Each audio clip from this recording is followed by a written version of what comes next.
And what is up, everybody? Here we are with the newest edition, first of the week, for the Fantasy Alarm Fantasy Baseball Podcast. I am Colby Conway at Colby R. Conway on Twitter. And with me, as always, haven't talked to him here face to face in about a week. So, Matt Selz at the Selzman, good to be chatting with you. And how is everything going for you, my friend? Things are good. Things are good. Baseball season continues to move along here. There's quite a lot of interesting moves to talk about that happened over this weekend. A lot of surprising outcomes that happened, and the Angels are going to angel. Let's start dissecting the news. I mean, absolutely. Do you remember the days back in spring training where we would jump on the pod and we'd be like, what do you think we could talk about today? Do we have anything to talk about? Remember those days? And now we're sitting here trying to parse through a show sheet. But you're right. Let's jump in. So as a former catcher, I'm starting it off with a unfortunate catcher injury, but out in LA, Will Smith is heading to the injured list. I believe he's going to the 7-day concussion IL retroactive back to April 13th. So if you're going off 7 days, almost kind of halfway through it here.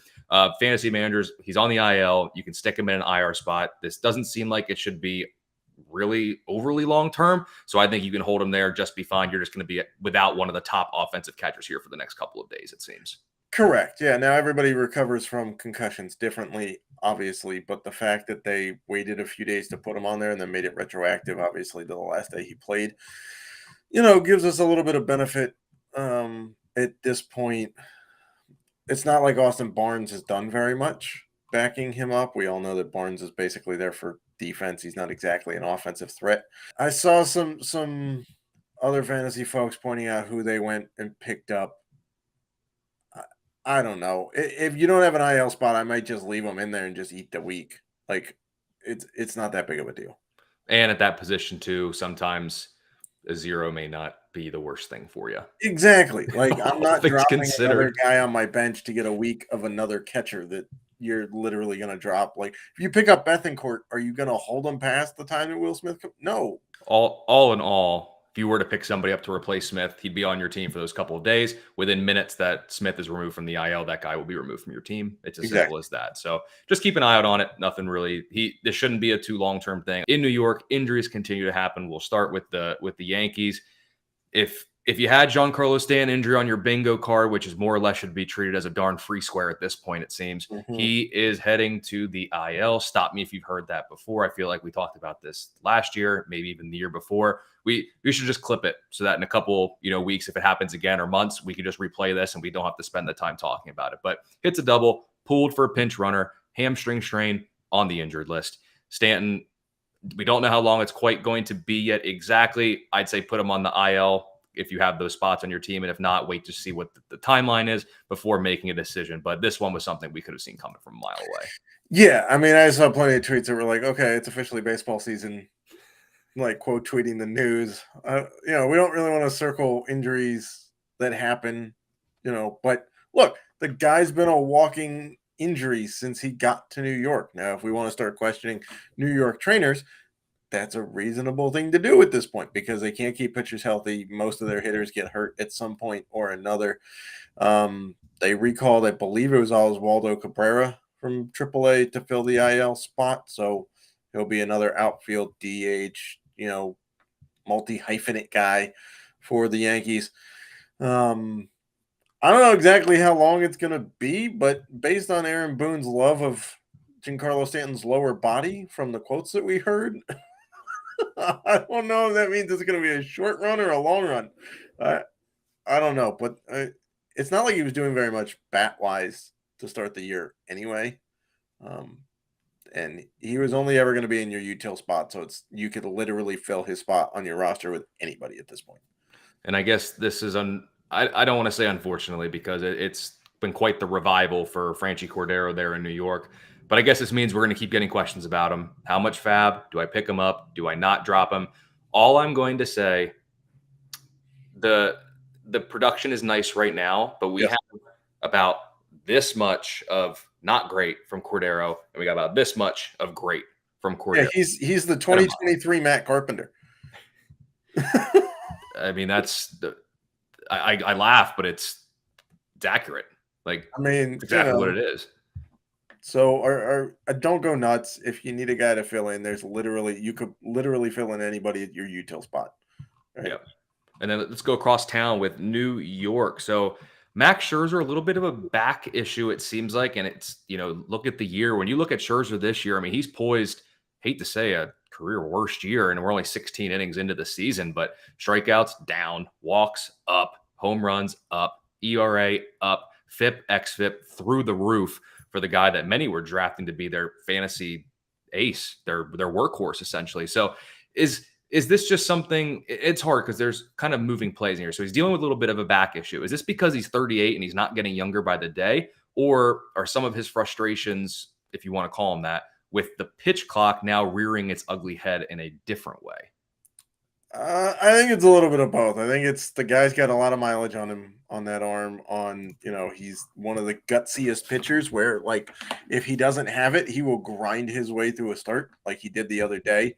Like 97 pitches through 5 innings, I think I saw. So I think it's a little bit of the fact that he pitches for the Mets, right?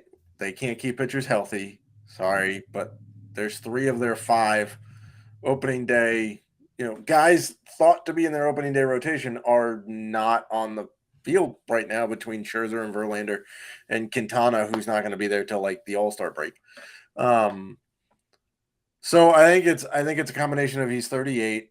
He's got a lot of mileage on him. He was one of the biggest detractors of the pitch clock this offseason, saying, this is going to hurt some guys. Okay, sure. Not saying he went out and got hurt to prove his point.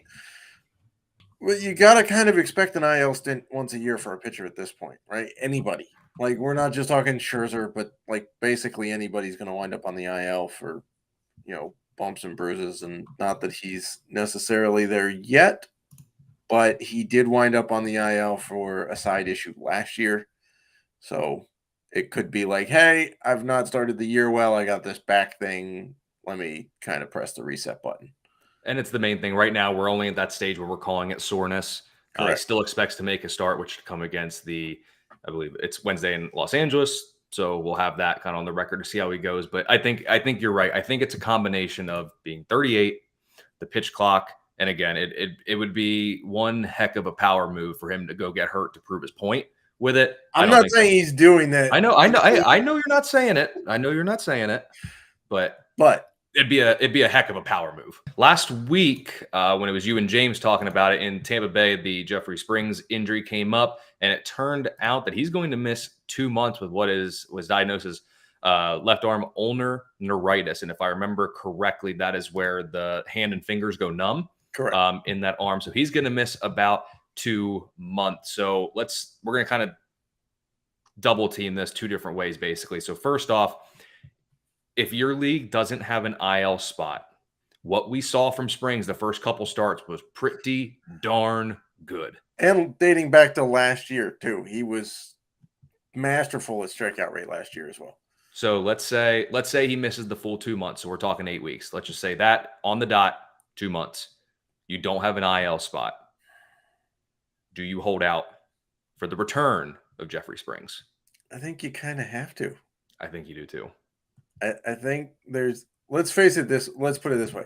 You're not dropping him for anybody at this point, right? Like even Taj Bradley, you're not going to drop him for Taj Bradley. Yes, Taj Bradley had a great first start, and he's going to be pitching again on Tuesday, which is what the Rays announced. But I haven't heard any plans for them to keep him up past Tuesday. So at this point, you can kind of treat it as kind of a spot start, and we'll see what happens. But you're not. I don't think you can drop Springs. Obviously, this relates to redraft teams. To keeper or dynasty, you're not dropping Springs. Yeah. No. So if it's a redraft, I think I kind of got to hold him. And if you need pitching help, I would look to somebody else who's not pitching great. Do you know off the top of your head where Springs ranks right now in Major League Baseball in terms of his strikeout minus his walk rate, if you had to guess? I think he's first. Ooh, second. DeGrom just passed him. Oh, okay. So that's who we're talking about. Yeah. Like prolific at missing bats, prolific at staying in the zone, doesn't get beat, strikeouts. I mean, he's got a sub-1 ERA through 3 starts. I don't care. Yeah, I don't care who W rate is like I think is second to DeGrom too. the called and swinging strike rate. Yeah, his stuff has been gross since like the middle of last year. So then with Taj Bradley, then, so he's a guy that I picked up in a couple of spots because Yes, originally he came up, he was going to be the short-term fill-in for Zach Eflin, who went on the correct. IL. Obviously, the Rays were not expecting, nor were they in any realm of reality, hoping that the injury to Springs were to occur. Right. However, it happened. The Rays are going to do what the Rays are going to do. So there are questions of how long does Bradley get to go in games? Do they conserve his innings, at least at the major league level? Does he Correct. continue to play this shuttle back and forth between AAA and the major? So if you let's say Bradley's still out there on waivers, you're in a fab league that runs daily. How much could you feasibly be comfortable with putting for Bradley, knowing that the upside is very, very good, but we could also be playing this? He makes the start, looks really good, 6 shutout innings with 8 strikeouts, and then is heading back to AAA the next day. Because that's the question a lot of us are going to be faced with. So I saw he went nuts in NFBC Babs. It ran on Sunday night, right? Like TGFBI, I think, and other NFBC leagues ran on Sunday night, and people were getting them for a couple $100 out of $1,000 waiver budget, right? So if we do that, if we say the average price he went for was about $215 out of $1,000 budget, that's 21.5%. I think that's a little steep, to be honest. Because here's what you have to think about. Yes, Springs is on the IL, but Eflin is supposed to be back soon. It doesn't seem like it's going to be an extended stay on the IL. Glasnow is supposed to be back at some point as well, right? So In theory, we'll see. But there are 2 pitchers who are due back, and there's one spot right now full time that's missing from the rotation, right? Keep in mind the Rays are very good at filling guys' spots and rotations for one start and then sending them back. You could see Yanni Chirinos grab a spot start or do a bullpen thing with a reliever opening. All sorts of things are possible. So to answer your question, I don't know if I would go above 15% right now because I don't think that Taj Bradley equals a 2-month stay for Jeffrey Springs. yeah. And I mean, when you look, I don't think so. yeah, when you look at Bradley in 2022, I mean, we're talking about 133 and a third innings. So, like, even if the Rays are going to conserve him, he is not going to most of those make also up the money. weren't at AAA. Most of them were at AA. He got a late Correct. call up to AAA. So they're still kind of like, yes, did he look phenomenal at AA? Sure. But sometimes your stuff just outpaces where the level you're at, and you need a reality check at the next level. Yeah. And the Rays are notoriously cautious with bringing up their starting pitching prospects. Yep.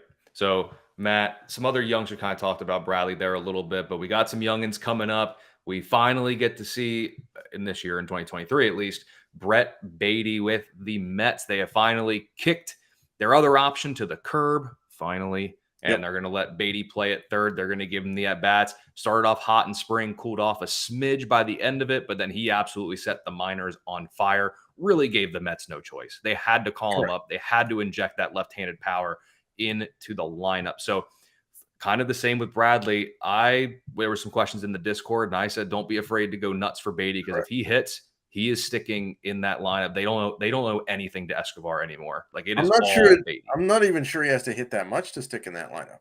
Well, it's not like Escobar was doing much. You're right. I mean, it seems like if Baty hits like 230, he's locked, and to them, he's basically an all-star, given what they were getting at third base to begin the season. Right, because so there's been a lot of talk about like when will Ronnie Mauricio come up or Mark Vientos, or now Baty is obviously up to join Francisco Alvarez, who's still not getting at bats. I don't think Baty has to do that much, and to be honest, I think Mauricio and Vientos may become trade bait at this point to go fill holes in their rotation, because you have Justin Verlander who's still out, and there's, as far as I'm aware, there's not yet been a timetable set for like exactly when he's coming back from the issue, unless I missed it, but I haven't seen any news on him doing like tossing or rehab starts anytime soon. We just talked about Scherzer's back soreness. Obviously, Quintana's spot got filled, but not really at a very good level. Like the back of that Mets rotation has not been good at all. So don't be shocked if you see some of those theoretically blocked guys who are getting a lot of hub right now, like Vientos and Mauricio, get traded. But I agree with you. Go nuts for Baty. Guys bat represents his last name. Like, he's very good with a bat, and he's good enough defensively to play either third base or left field. So if they need to move some dudes around, they can. But I agree with you. I think he's up for the long haul. And good lineup to be a part of. He's got the power. We've seen it. There might be some adjusting. He's a young kid. It's going to happen, but the talent is undeniable. And coming into the year, we talked about how third base was kind of like the drop off was rather steep at that position. So this is probably one of the few chances you're going to get to add an impact bat at that position. Yes. So one to keep note of there. But let's go to Boston. Brian Bello is a guy that has interested me in that we know he can miss bats at times and he can generate ground balls. However, he tends to get hit a little bit more than one would like. And the argument is, well, who cares if they have a 97 average mile an hour or average exit velocity against him? As long as it's on the ground, that's better than it being in the air, which is true. Not in the era of no shift, though. Correct. That is kind of the fallback to that. So, like, what do you realistically see, like, Bello being this year? I know you had sent me a tweet earlier that Boston's going to go to a 6-man rotation. So, he is assuredly one of their 6 best starters, whether you want to call him their SP1, 2, or SP5, doesn't really matter. He's going to be in the rotation. I mean, what do you expect from him going forward this season? Like, it seems like the upside is there. He's still only 23. So, do you think we can tap into that here in 2023? So on Monday, we saw a glimpse of it. Granted, it was not in great conditions. It was an early morning start against an Angels lineup that happened to be missing Rendon and Trout because they got the day off with Ohtani pitching because Angels are going to do Angels things. It wasn't a great showing. He went 2 2/3, gave up 5 earned. He got hit around quite a bit. He did get 5 strikeouts, which is nice to see. He was in a lot of 2-strike counts. But gave up a lot of 2-strike hits, which is not great. He also labored quite a bit. He had a very long first inning. So, look, he can go the distance in the final tune-up start in AAA. He went 6 innings through, I think, 80-something pitches. Looked really good.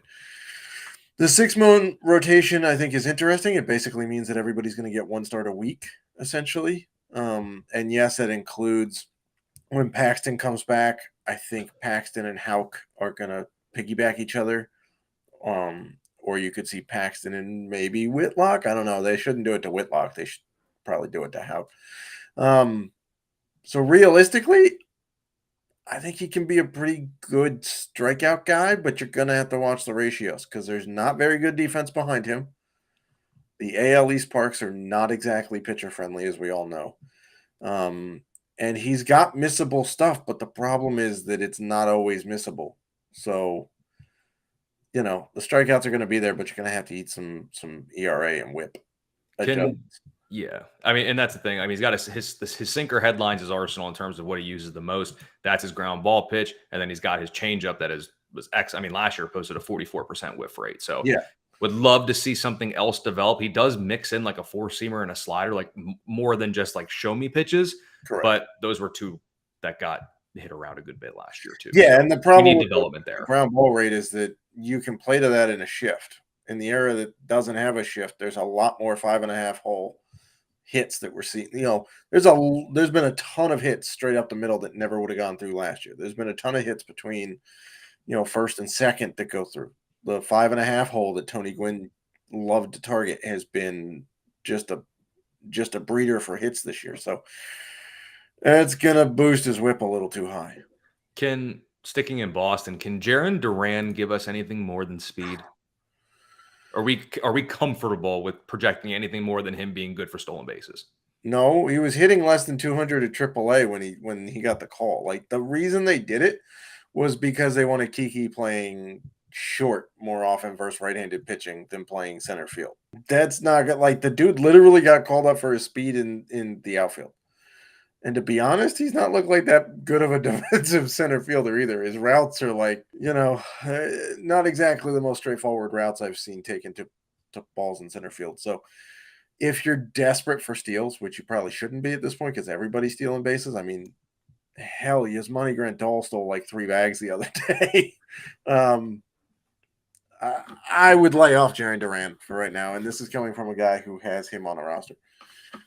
Yeah, and then when you look at his numbers too, the strikeouts have come with him as he's progressed through the the ranks, and against lefties, he's got 22 strikeouts and 65 at bats for his career. Yeah, so do with that what you will. Matt, you and I had talked about Vaughn Grissom a little bit. Without saying it, we both agreed that he won't stick it short. Once Arcia comes back, he's going to play short because that team needs defense.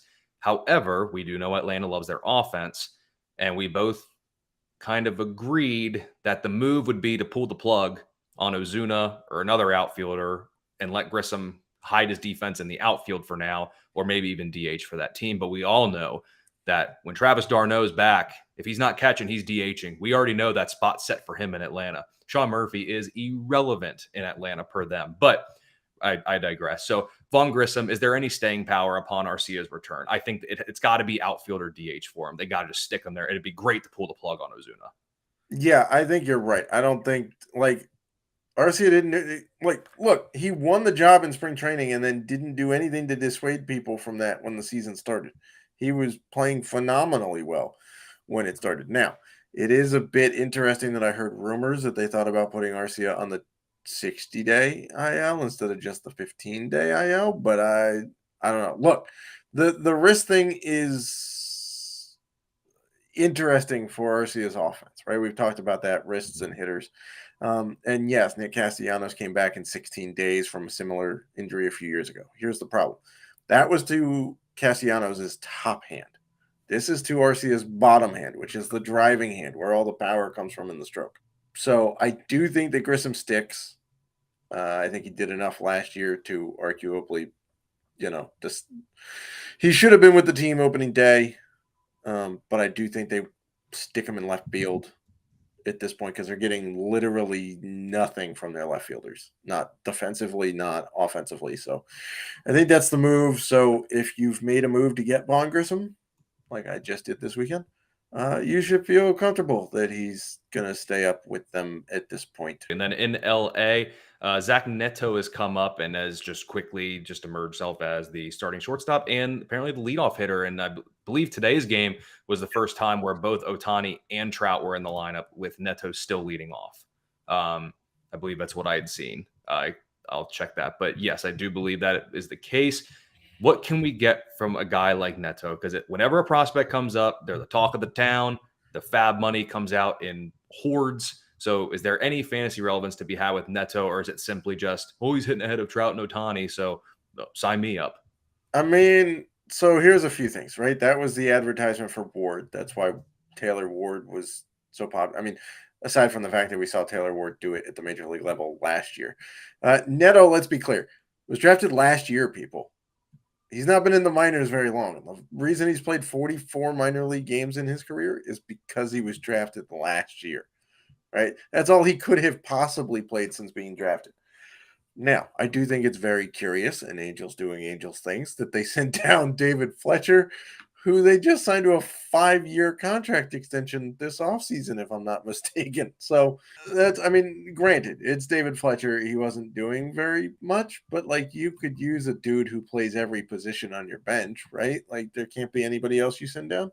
Just interesting. Neto set the world on fire in the minor leagues. That's true. He's got 8 homers, 8 steals, a really nice batting average, but I don't know how much of that is going to stick in the majors. Right now, he's 0 for 8 in the major leagues. Not a great start to the career, but those of you who are desperate for a starting shortstop, I think Neto stays. What we can expect from him, I have no clue. He was a high average, high contact guy in college, not a ton of pop and a decent amount of speed.